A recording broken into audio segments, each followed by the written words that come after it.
Good morning and welcome to the Compass Ecosystem Podcast. My name is Carolyn Gorst. I am the Director of Development for Compass Affordable Housing, and I am joined by my fantastic co-host, Lydia Aranda with Rainmakers. Good morning, Lydia. Good morning, Carolyn. It's great to be here for another episode of this great podcast. Today, our podcast is brought to us by Tucson Electric Power. Thank you so much. Today, you and I have a fantastic guest that I've had the pleasure of knowing for quite some time. Today, we're joined by Rose Snyder. Hey, Rose. Hey, good to see you both. I'm happy to be here. Well, Wonderful and welcome. we are thrilled to have you, Rose. So, for those of you turning in, the purpose of the Compass Ecosystem podcast is to inform, engage, and to connect the Southern Arizona community in a dialogue about its human development ecosystem. And on today's show, we're talking with Rose Snyder. And Rose, I'd love for you to take a moment to describe the work that you're doing because you've recently changed, had a little adventure change, so to speak, and address like the target audiences, the services you're providing, and some of the work that you're doing in community. Oh, wow. It's to describe it, let me think if I can do this pretty quickly. The best way to describe it is I support the teams that support the missions of the organizations in Southern Arizona. So in a sentence, that's a simple way to say it. But I do leadership development, team building, communication, culture, organizational culture, leadership training, and do a lot of coaching. Do some executive coaching as well. And I honestly, that's my goal is to make the staff and the boards as strong as they can be, so they're in a good place to deliver their mission. So that's it in a nutshell. My background comes from the sporting world. Spent 30 years in and around the Olympic and Paralympic movement. Came to Tucson about 7 years ago and started my consulting business in earnest here, rather than gravitating back to the pool deck, which is my other favorite place to be. And got my coaching credential. So I got my coaching credential through the International Coaching Federation, and I feel like I could have a PhD in leadership development and training by now because I just keep taking more and more trainings to be able to have more tools in the toolbox to help all my clients. So I think that's about it. I love it. I'm going to ask you to share a little bit about, I know our team was very lucky to work with you on the shapes psychogeometric. Am I saying that correctly? Yes, psychogeometrics. Yes. I'd love for you to share a little bit about psychogeometrics work and what audiences it applies to and some of the exciting outcomes you've seen with it. Wow. Well, I'll tell you what, it's such an integral part of what I do. I actually make it in every agreement that I make it as part of the curriculum or the agenda of what I do because many people have done Myers-Briggs and DISC and Strength Finders, and I love them all, and I'm certified in many of them, True Colors. But I think the key thing behind shapes is it really gives everyone a language to understand their teammates. So to understand the communication style of themselves, so a little self-awareness, but the most important thing is discovering the awareness of others and learning how to shift. It's not meant to pigeonhole anyone. It's meant to spread awareness. So I like to say it's communication style, behaviors, and emotional intelligence all wrapped up into one. And while it's very fun, it ends up being a thread that is weaved throughout programs. And Carolyn, you participated in our Leading with Purpose and Passion. It's amazing how often, even after 5 or 6 weeks, people are still talking about, oh, I figured it out now. My boss is a Yeah. box, and I know better how to relate to them and communicate with them. So I think it's just an integral part of every program I do. It ends up being a bonding experience. It ends up being a real realization of how to flex.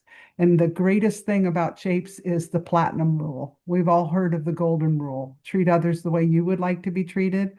Well, the platinum rule is treat others the way they want and need to be treated. So it really teaches you that emotional intelligence, empathy, and learning to really, value your teammates. And there may be strengths that they have that you don't, and you learn to lean on your teammates to build a stronger team. So really the key to it is then blending it into high performance. And what are those characteristics of high performing teams? And how can they capitalize on the strengths of their team? And also learning to work through conflict, because a lot of people don't like to talk about that. So Mhm. having that opportunity to teach teams to recognize conflict, know what happens to them personally, and how to move beyond it and address it rather than avoid it. So all of that happens through shapes. And there's 5 key shapes. There's a circle, a box, a squiggle, a rectangle, and a triangle. And you end up being a primary shape, but the idea is that's maybe in your heart of hearts, your natural, your gifts, your God-given talents, but you can learn the skills of all the other shapes. And that's the beauty of it. You learn that you can actually know when to pivot and shift to each of those shapes for whatever the situation calls for. That is That's so, go ahead, Lydia. That is so, I get really excited when I hear you describe it that way, Rose, and so applicable as a tool for Mm, organizations. And I love how you describe what you are what you are focusing on, and the point is to then learn that so the organization itself is stronger. yes. We, I have to say the one thing that we learned from our team working with you, Rose, was the adaptability part. Mm. That was an eye opener for the whole team. It's important that Tucson Electric Power partner with agencies like Compass Affordable Housing to ensure the members of our community have access to the resources that they need.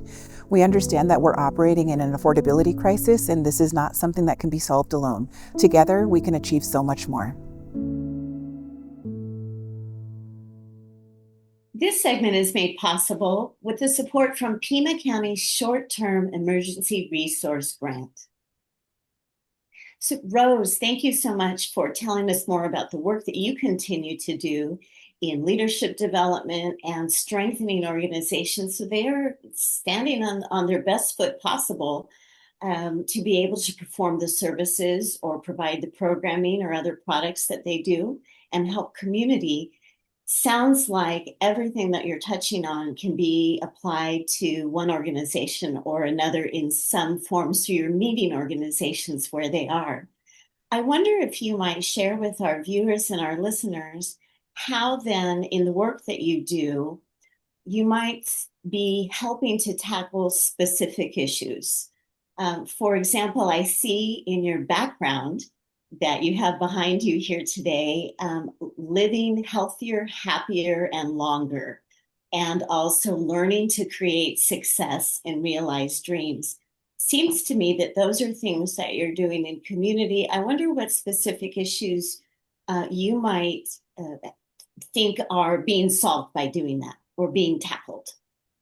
Well, it's interesting because it really is kind of this mind, body, spirit. And when you tap into even starting with shapes or whatever tool is going to be the impetus for the group working together, you have to, it's the old put your oxygen mask on first theory.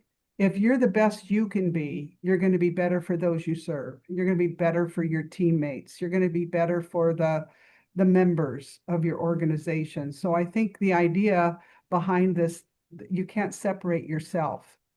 And your values have to be, your North Star has to be centered and consistent with where you work and sometimes those you work with. Now, that doesn't mean there aren't disagreements and there aren't conflicts. So sometimes I get called in to come in and work on some of those issues of conflict.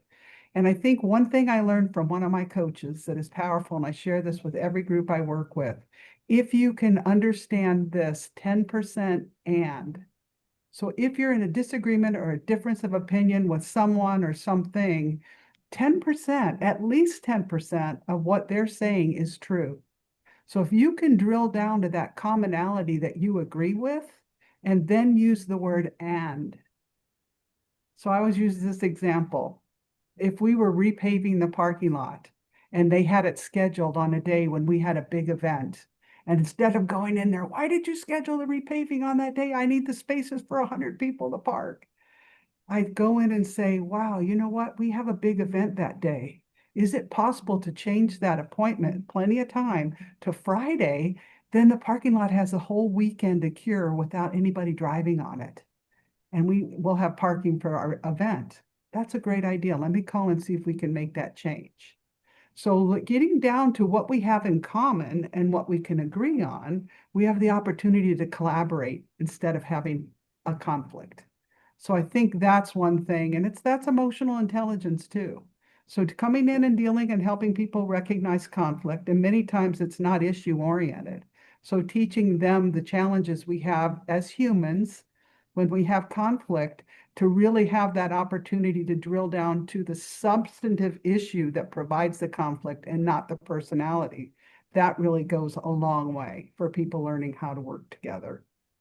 Gosh, I really agree with you on that. And I think your approach to explaining the why this might make sense for organizations to take the time to focus on learning these skills and tools um, allows then for the community to be stronger. So as an issue, I would say the strength and productivity, as you said, of the organizations that are doing the service, that are providing the opportunities, then it allows for the community to be benefited by that collaboration and those coalition builds. The ripple effect is so strong there. It really makes me very excited. Well, I think the thing that really people walk away with, whether it's a board or a staff or a CEO, is coming up with the guidelines. So coming up with the guidelines or the way of being, how this team is going to operate, treat one another, and you have a roadmap and you have boundaries of how you're going to work together, how you're going to treat one another, how you're going to handle conflict, and you kind of stick to that. And I make people kind of promise, I promise if I have an issue with someone, that I will deal directly with the person I have the issue with. And a lot of times everyone's like going, oh, no more water cooler, no more after the meetings that go on longer than the meeting sometimes. And it takes a while, but with practice, people and organizations can learn to deal directly with the person they have the problem with, rather than circumventing it or having a long email chain going to people who don't have any control to resolve the situation. That's a tough one. But if Sure. people can adopt those guidelines or the way of being, deal directly, follow up within 24 hours of an email or a phone call, the old don't go to bed mad kind of thing, and deal with it. Mm-hmm. I think those things are also relevant, and people don't talk. People talk about it as soft skills, but like you just said, Lydia, if organizations and team gets better at operating like this, they have that opportunity for high performance rather than putting out fires. So I really, over the last several years since COVID, have seen a big increase in organizations, and even like the Harvard Business Review. Every time it comes out each month, there's something in there about empathy, emotional intelligence, and these skill sets that our leaders now need to have in order to really retain their employees, be productive, and be happier, making sure that North Star is consistent with your organization's North Star. I do see that myself in the different writings and articles that are shared. A really good point about that, because I think it also allows people to understand that some of these magazines and reviews and other publications aren't just for perhaps the most straightforward industry or audience. They really are applicable to organizations large and small. And your life outside of work. Mm-hmm. Yes. It really is relevant. Every time I do the shape, someone goes, I wonder what my partner is. I wonder what my kids are. So we kind of try and teach them ways that they can speed read people and learn to flex and shift their style so that they have a more effective interaction.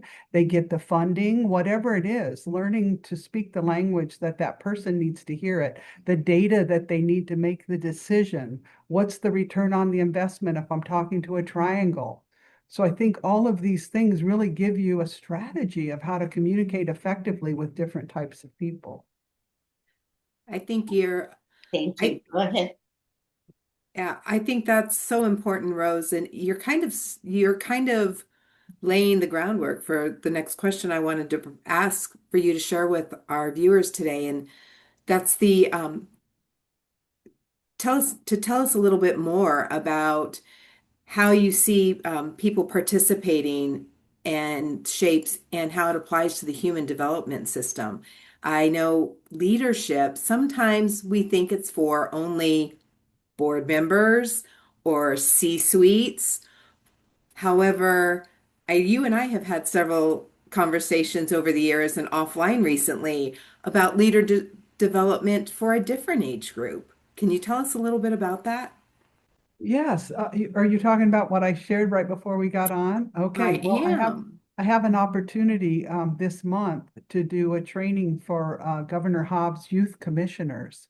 So 58 of the youth commissioners, which are high school age students, and doing shapes with them at that young age, and then also talking about leadership and stepping up into leadership and a little bit about governance because we are really trying very hard to recruit younger people onto our boards and within our organizations. But those organizations need to be ready for that. It's not just simply getting somebody's, rear end in a seat and then saying, well, we've got some young people or we've got people of color on our board. It really is having a strategy to embrace, include, and making those people feel part of the team, not sit and wait for a year to figure it out, but really come with your voice and feel confident. So the shapes gives them that opportunity to learn about others and learn about themselves, a little bit about stepping into authentic leadership, being consistent with your own values, and then ultimately learning a little bit about governance and what it means to serve. And that servant leadership model starts at a young age. So I'm really excited about that. So that's going to be later in the middle of this month. So I'll let you know how it goes and see if that's something we can bring into our community here in Southern Arizona as well. I think that's just so exciting because you and I've talked before, and Lydia, you and I've talked about this, that leadership needs to start younger. It's not something we're just born doing. It Right. is something that is developed.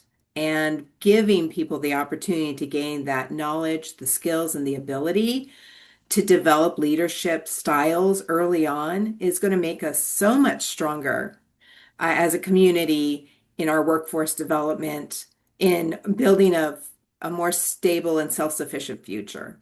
Yep, absolutely.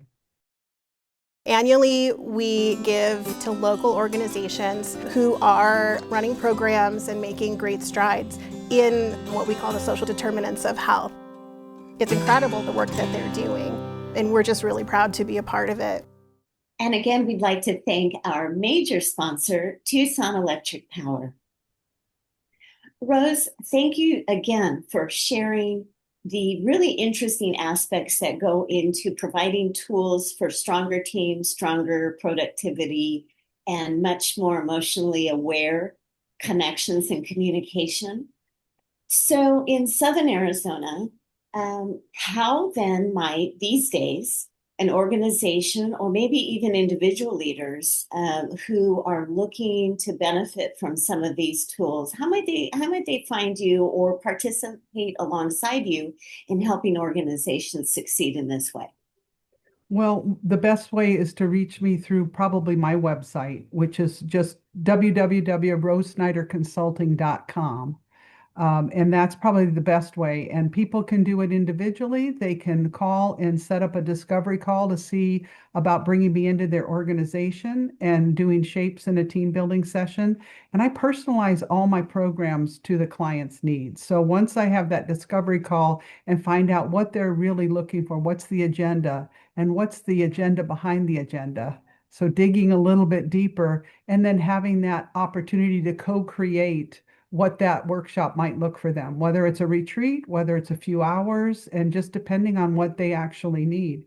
And then the thing I like to do most of all is blend in coaching so that that consulting or that retreat is feel good, fun, everybody has a great time, but to really hold that in place doing some coaching sessions. So through follow-up sessions or coaching with the C-suite people or whoever the leadership is that really would benefit from that ongoing coaching for a few months, that's the best way to really make sure that they can hold an ongoing. When I do the shapes workshop, everyone says, "Are you going to update our chart?"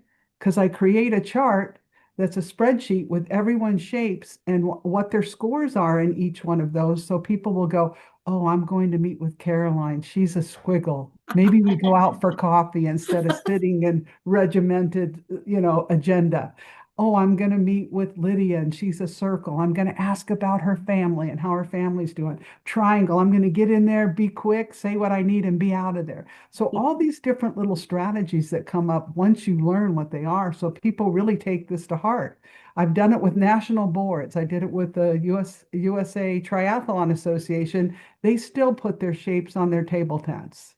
So when Oh, they're in a wow. board meeting, they're sitting there and thinking about the fact, "Oh, I'm going on too long," or so people can say, "Oh, geez, it's a triangle. We don't want to go on that long. Circles, come in a half hour early and visit." So you get to put up these boundaries and guidelines for how to interact with one another. So everybody's needs get met and nobody monopolizes conversation. So people learn those skill sets. It's really important. That's encouraging, I bet. And what a testament to the learning that you've provided when you see them using the tools and the opportunity to not only use those learnings, but in a way, what they're doing is advocating for others to really embrace this in case they're having trouble. They're like, this is our culture now as a team or an organization or family or whatever group that it is. Yeah. They're really paying it forward. Yeah, one other thing I just finished doing was this big five of strategy, which now is leadership competencies. So I'm really excited now to blend the shapes with the how we're going to work together, and the competencies where leaders can recognize what their top strengths are, what areas they can improve on, but once again, what their teammates are. And that leadership assessment is relevant at all levels in an organization. I'm really excited to create a program to blend both of those. So I am looking for some pilot organizations, if anybody out there is interested, where they Great. can pay for the assessment and I'll come in and do a debrief and see if it's relevant for them. So That's a really exciting, and of course, I think I'm just going to say it. I think Compass would be very interested in having that conversation for going forward. great. I wonder if there might be additional resources or information that folks might consider when they are looking or prepping themselves into this kind of coaching and leadership development. Yes, in fact, I'm really glad that you asked, Lydia, because I'm partnered with the Water Center for Systems Thinking. And coming up this spring, starting May 13th, we are inviting nonprofits. We're calling it Leading Together in Complex Times. And we're inviting nonprofits to bring in their senior leaders, either the CEO and the board chair or anybody in that C-suite. They could come together as staff members and go through this cohort learning of all the tools of systems thinking. I recently finished my certification to facilitate this program, and I convinced them that we needed to offer this for nonprofits. And the beauty of bringing those two leaders together to learn these tools that will then be integrated into their planning sessions, their meetings, and everything else. And it's going to be fantastic. There is an information session on April 8th, but it doesn't start until May 13th. We're taking 10 nonprofits or 20 to 25 people, and Vitalis Foundation has sponsored. So we have scholarships available, first come, first serve. So the fee is $1,500 for both people to go through this 5-month cohort, but it'll be $750 if you apply quickly and get one of those scholarships. So I'm so excited about it. And I'm going to be partnered with David Mandel, who was my coach as I went through the program. So I'm really excited about it. So the Water Center email is watercenterst.org, or you can reach out to me once again at rosesnyderconsulting.org, and I will connect you with the registration page. And I just think it's going to be fantastic. So How wonderful. That just seems like a brilliant opportunity for more learning and a way to get, like you said, get it out into the broader nonprofit community. And with board chairs, that might also put it into entrepreneurial communities or other industry leaders. So again, the ripple effect is vast. Thanks so much. Yes, you're welcome. I'm excited about it. Very excited about that. Uh, Rose, would you give our viewers your website also again? Yes, it is www.rosesnyderconsulting.com. And Snyder is spelled Snyder. Perfect. So we'll look forward to hearing how the Water Center, maybe hearing who's participating and hearing how that goes. Congratulations on that. Thank you. Rose, I think that you're going to have a couple of interested organizations lining up pretty quickly here. So I thank you. I'm going to go ahead. I want to go ahead as we get ready to close out and just personally give you an endorsement because I was lucky enough to be a part of both a leadership cohort and then have you work with our Compass Affordable Housing staff as we build culture here that is mindful of the strength of the individual, the strength of the organization is dependent upon the emotional intelligence and strength of the individual. And our core competencies of service, teamwork, and respect, communication, and creativity all balance on leadership. Mm, Leadership's at all level.